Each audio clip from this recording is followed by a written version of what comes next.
एक बार की बात है, प्रतापगढ़ नाम का एक राज्य था। वहाँ भानु प्रताप नाम का राजा हुआ करता था, जिसकी 5 रानियां थी, लेकिन उसकी कोई संतान नहीं थी, जिसके कारण वह राजा बहुत अधिक चिंतित और परेशान रहता था। विशेष रूप से जब वह अपनी मृत्यु के बारे में सोचता था कि उसके बाद उसके विरासत और साम्राज्य का क्या होगा।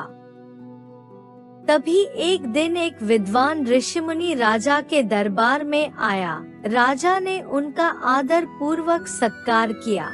राजा के व्यवहार से ऋषिमुनि बहुत प्रसन्न हुए और उन्होंने राजा से कहा, राजन, आपके चेहरे पर इतनी उदासी क्यों है?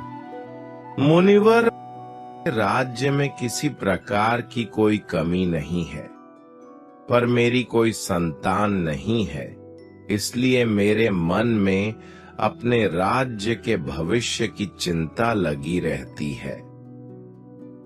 तुम्हारी प्रार्थना को सुन लिया गया है और तुम्हारी इच्छा अवश्य पूर्ण होगी।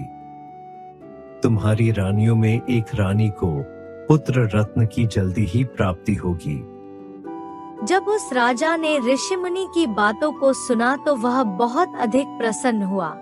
उसकी प्रसन्नता की कोई सीमा नहीं थी। उसने आने वाले उपयुक्त अवसर की तैयारी के लिए अपनी सभी प्रजाओं को साथ में अपने साम्राज्य को तैयारी करने का हुक्म दिया।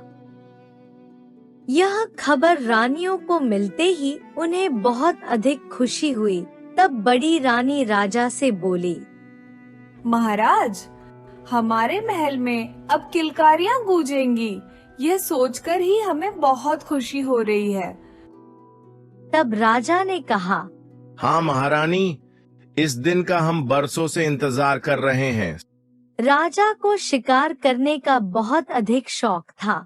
एक दिन अपने शिकार पर जाने से पहले उनकी बड़ी रानी राजा के पास आई और कहा, महाराज, आप हर तरफ शिकार करने के लिए जाना, केवल उत्तर दिशा में मत जाना, क्योंकि हमने एक बहुत बुरा स्वप्न देखा है, जिसके कारण हमें बहुत अधिक भय कि आपके साथ उत्तर दिशा में कुछ बुरा हो सकता है। राजा ने रानी की चिंताओं के कारण उनकी विनती को स्वीकार कर लिया। ठीक है महारानी, आप चिंता मत कीजिए। हम आपसे वादा करते हैं कि हम उत्तर दिशा में नहीं जाएंगे। इतना कहकर राजा शिकार करने के लिए निकल पड़ा और उसने दक्षिण दिशा की तरफ से शिकार शुरू किया। लेकिन उसका दुर्भाग्य उसके साथ चल रहा था। उसको बहुत समय गुजर गया और उसे उस दिशा में कोई भी शिकार नहीं मिला। यद्यपि वह निपुणता से करने में अभ्यस्त था। ऐसा ही उसके साथ पूरब और पश्चिम दिशा में भी हुआ। क्योंकि वह एक महान शिकारी था, उसने निश्चय किया कि खाली हाथ अपने महल में वापस नहीं जाएगा। लेकिन तभी उसने देखा एक सुनहरे रंग की हिरनी जो सोने के सामान चमक रही थी। जंगल की घनी झाड़ियों में से गुजर रही थी। राजा ने जैसे ही उसको देखा तब वह आगे चली गई। उसने तत्काल अपने सिपाहियों को आदेश दिया कि इस घने जंगल के इलाके को चारों तरफ से घेर लिए जाए। राजा उस हिरनी के पास और पास चलता गया, जब तक उसने यह सोचा कि वह इस अजीब विचित्र प्राणी को अब पकड़ लेगा। उसने जैसे ही राजा को देखा वो पहाड़ों की तरफ भागी। सब कुछ भूलकर राजा अपने घोड़े पर सवार होकर तुरंत उसके पीछे गया। राजा हिरनी की पीछे जंगल में बहुत अंदर चला गया, जिसके कारण राजा के सभी सेवक बहुत पीछे छूट गए। उस सुनहरी हिरनी को देखते हुए इससे पहले इतना अधिक शिकार के पीछे वशीभूत नहीं हुआ था। कुछ समय में ही राजा ने अपने आप को जंगल के बीचों बीच पाया, जहां से निकलने का कोई रास्ता नहीं था। तब राजा ने अपने घोड़े की लगाम को खींचकर उसको खड़ा किया। उसके सामने एक पुरानी किस्म की झोपड़ी थी। राजा ने उसके अंदर देखा, क्योंकि राजा इस लंबी असफल लक्ष्य की यात्रा में घोड़े की सवारी के बाद बुरी तरह से थक गया था। राजा उस झोपड़ी के अंदर गया। वहाँ एक वृद्ध औरत झोपड़ी के अंदर बैठकर अपने चरखे पर उनको काट रही थी। राजा ने उनसे कहा, क्या मुझे पीने के लिए थोड़ा पानी मिलेगा? उसने अपनी पुत्री को बुलाते हुए कहा, वंदिता पुत्री, इस युवक के लिए थोड़ा पानी लाओ। और तुरंत भीतर के कमरे से एक बहुत अधिक प्यारी और आकर्षक लंबे काले बालों वाली लड़की आ गई। राजा को झोपड़ी में इतनी खूबसूरत लड़की को अपनी सामने देखने पर आश्चर्य हुआ। उस लड़की ने जब राजा की तरफ पानी से भरा ग्लास लाया तो राजा ने पानी पीते हुए उस लड़की की आंखों में देखा और फिर वो उस लड़की पर मोहित हो गया। उस लड़की के सौंदर्य ने राजा पर जैसे जादू डाल दिया, जिससे राजा उस लड़की के सामने खड़ा हो गया और उस लड़की से विनय करने लगा कि क्या तुम हमारी दुल्हन बनकर हमारे महल में चलोगी? क्या तुम्हारी वो 5 रानियां जिनके लिए तुम्हारे द्वारा प्रबंध किया जाता है वो पर्याप्त नहीं? तब राजा ने उसके मना करने को स्वीकार नहीं किया।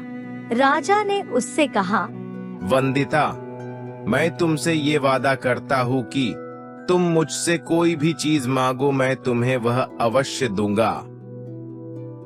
तुम अपनी 5 रानियों को बंदी बना दो तो शायद मैं तुम पर भरोसा कर सकती हूँ कि मुझे तुमसे विवाह करना चाहिए या नहीं।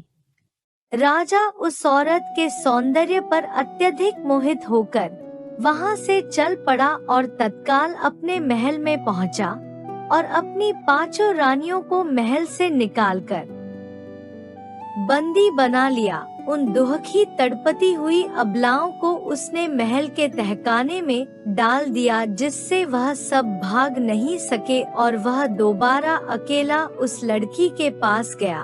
उस झोपड़ी के पास जब राजा पहुंचा, तब वह लड़की मन ही मन मुस्कुराने लगी। उसने राजा से अपनी दाहिने हाथ की उंगली काट कर मांगी।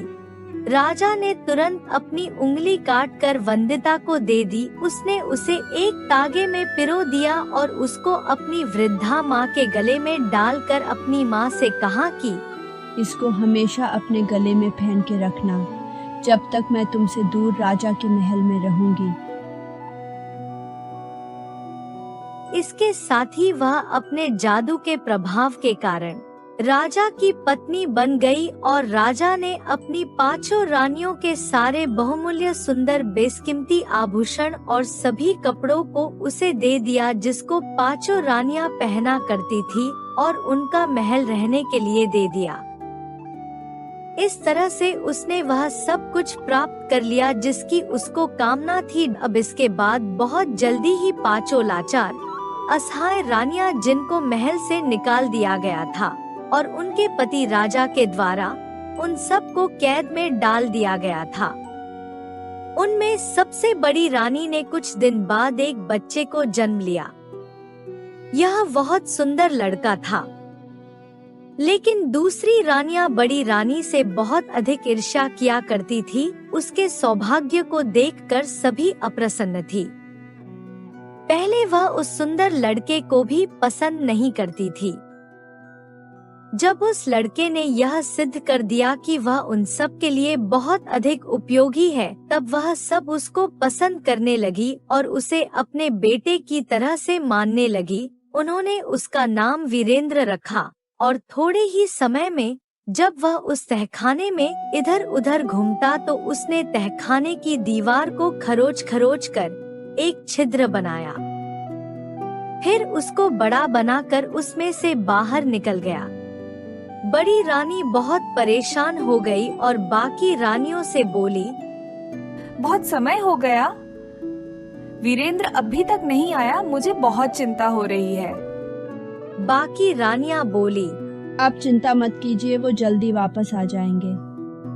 कुछ घंटों तक गायब रहा और वापस आया तो अपने साथ कुछ मिष्टान और खाने पीने का सामान लाया, जिसको समान रूप से बांटकर उसने अपनी सभी 5 माताओं को दिया।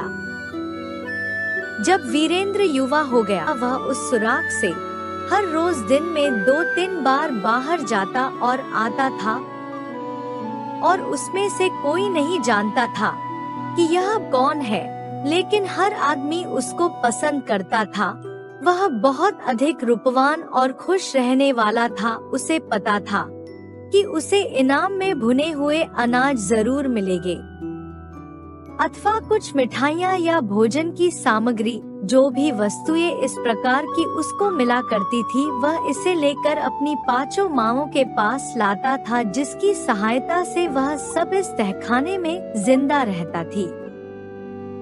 जबकि राज्य के लोग समझते थे कि वह सब रानियां भूख प्यास से पीड़ित होकर काफी समय पहले ही तहखाने में ही मर चुकी है। एक दिन उसने अपना तीर और धनुष लिया और बाहर निकला शिकार खेलने के लिए। चलते हुए अचानक उस महल के पीछे से गुजर रहा था। तब उसकी नजर कुछ सफेद कबूतर जो महल के आसपास उड़ रहे थे उन पर पड़ी, और उसने वहीं से अपने तीर धनुष से निशाना साधकर एक सफेद कबूतर को मार दिया। वह कबूतर रानी वंदिता के करीब खिड़की के पास आकर गिर गया, जहां पर रानी बैठी हुई थी। वह खड़ी होकर यह देखने लगी कि यह कबूतर कैसे मर गया, और उसने बाहर खिड़की से देखा और पहली ही दृष्टि में उसने उस लड़के की झलक को देखा, जो अपने हाथों में तीर और धनुष लेकर खड़ा था। उसने अपने जादू की शक्ति से जान लिया कि यह लड़का राजा का है। तभी उसने तय किया उसको नष्ट करना है बिना किसी देरी के। इसलिए उसने अपने नौकरों को भेज उस वीरेंद्र को उसके सामने लाया गया, और उसने उस वीरेंद्र से कहा कि तुमने हमारे महल पर उड़ रहे कबूतर को मारने का साहस कैसे किया? क्या तुम नहीं जानते मैं कौन हूँ?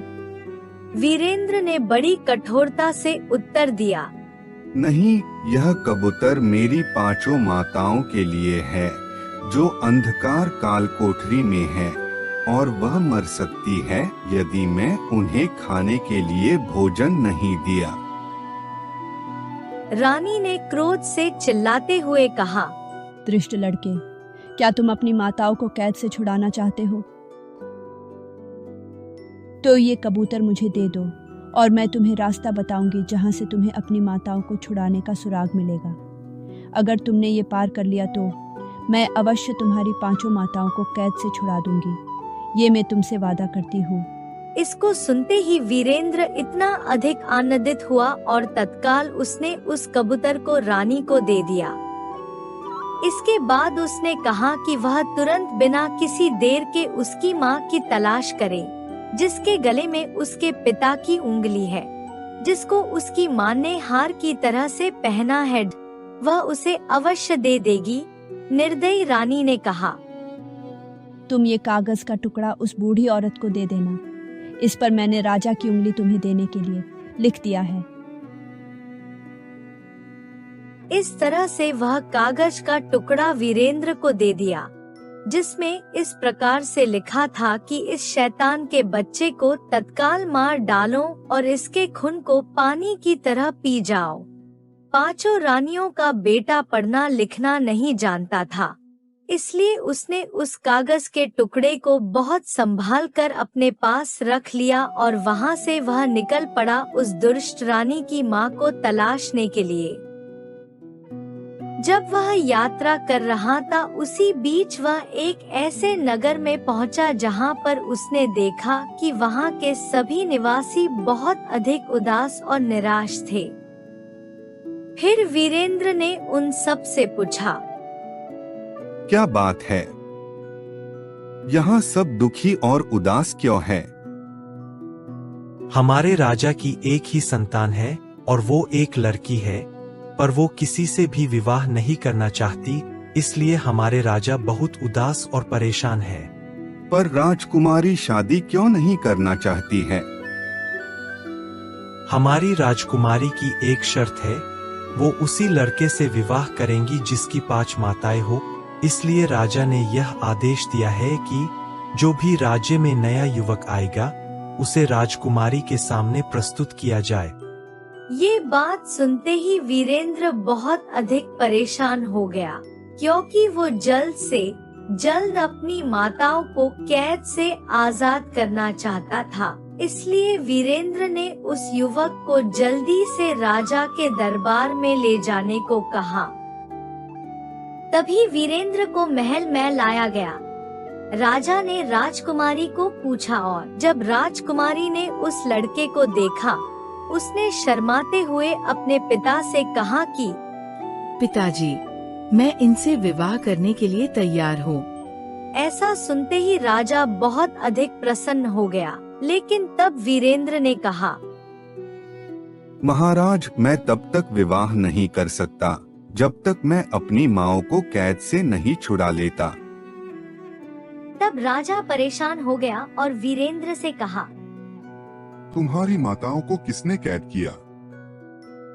तब वीरेंद्र ने उन्हें सब बताया और ये भी बताया कि रानी वंदिता ने उसे अपनी माँ को छुड़ाने के लिए शर्त रखी है। इस कहानी को जब राजकुमारी ने सुना तो उसने वीरेंद्र से कहा, आप मुझे वो कागज दिखाइए जो आपको रानी वंदिता ने दिया है। क्योंकि वह बहुत अधिक पढ़ी लिखी और बुद्धिमान के साथ बहुत अधिक चालाक भी थी।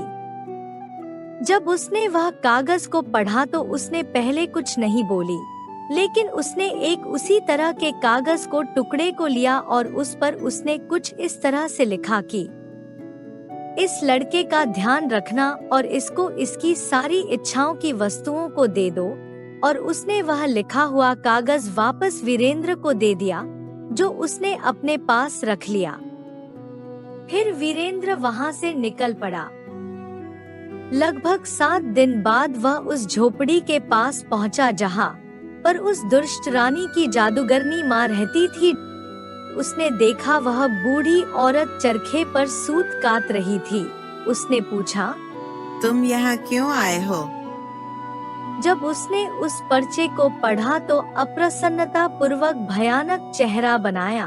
विशेष रूप से जब वीरेंद्र ने उस उंगली को मांगा, उसने अपने गले से निकालकर वीरेंद्र को दे दिया। वह इसके लिए बहुत अधिक प्रसन्न था, इसलिए वह जितना जल्दी हो सके उतना जल्दी अपने घर पर अपनी माँ के पास पहुँचने के लिए वहाँ से चल पड़ा। जंगल में चलते चलते उसे रास्ते में वही ऋषिमुनि एक पेड़ के नीचे बैठे नजर आए। वीरेंद्र ने उन्हें प्रणाम किया और जाने लगा।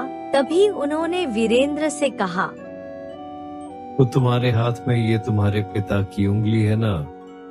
वीरेंद्र चौंक गया और हैरानी से पूछा, आपको कैसे पता कि ये मेरे पिताजी की उंगली है? ऋषिमुनि वीरेंद्र से बोले, बेटा, मेरे ही आशीर्वाद से तुम्हारा जन्म हुआ है और वो दृष्ट रानी वंदिता ने उन्हें अपने वश में कर लिया है।